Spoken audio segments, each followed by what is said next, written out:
Dragi ljudi, lijep vam pozdrav, dobar dan, dobrodošli u novi video. Evo imam pauzu na poslu pa rekao kratko da vam se javim s obzirom da smo zatrpani već novim vijestima. Stigao je dotučni, pa dotuče čovjeka, da.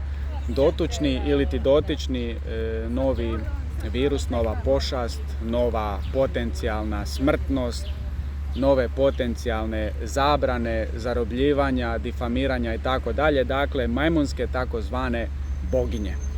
Nemaju navodno nešto puno veze s majmunima, ali eto, ta propaganda možda već i ima. Znaš šta, vruće je skroz u Zagrebu, ne znam koliko je stupnjeva, ali ne samo u Zagrebu, diljem Hrvatske, diljem Europe to se događa i diljem svijeta, šire od Europe naravno.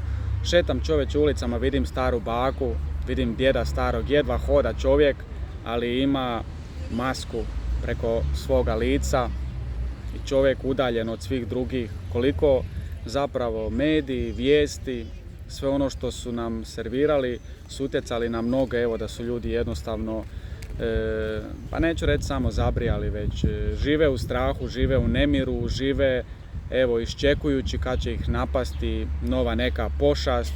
To je do te mjere otišao taj marketing straha da evo stvarno su se neki ljudi jako pogubili i evo sad svi tako nekako izudarani od svega toga i od tih vijesti, od tih loših, ružnih informacija, odnosno dezinformacija. Slijedi opet novi naslov, stigla je u Hrvatsku majmunska boginja. Dakle,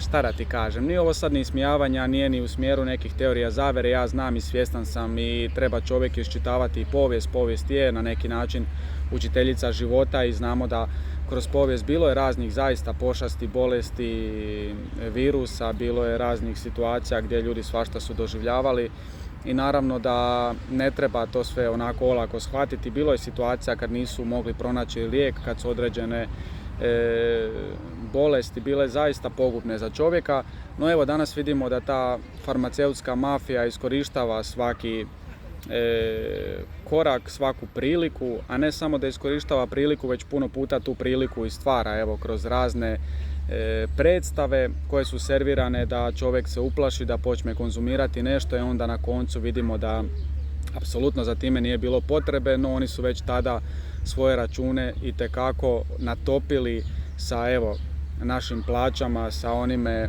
plodom našega rada. Želim reći evo novi naslovi, nova zastrašivanja, nove solude ideje i iznad svega evo da ostanemo prisebni. Mislim da su ove stvari nam bile dobra učiteljica zapravo životna, da ostanemo pri sebi, da ostanemo normalni, da se ne damo zastrašiti, da jačaš svoj imunitet, živiš koliko god je moguće prirodno, jedeš raznoliko, šaroliko, a onako mi nismo vladari našega života i ne možemo sad sve točno kako i što znati, no evo u svakom slučaju zaključak je da ne isplati se niti je vrijedno toga da živimo tjeskobno ili u strahu. Oni neka pišu te naslove kome god žele, ali evo ako mi postanemo imuni na te i naslove, imuni na to da plešemo kako oni pjevaju ili ti sviraju, onda neće nas to puno doticati i neće biti ni potrebe da tome pridodajemo pozornosti i pažnje.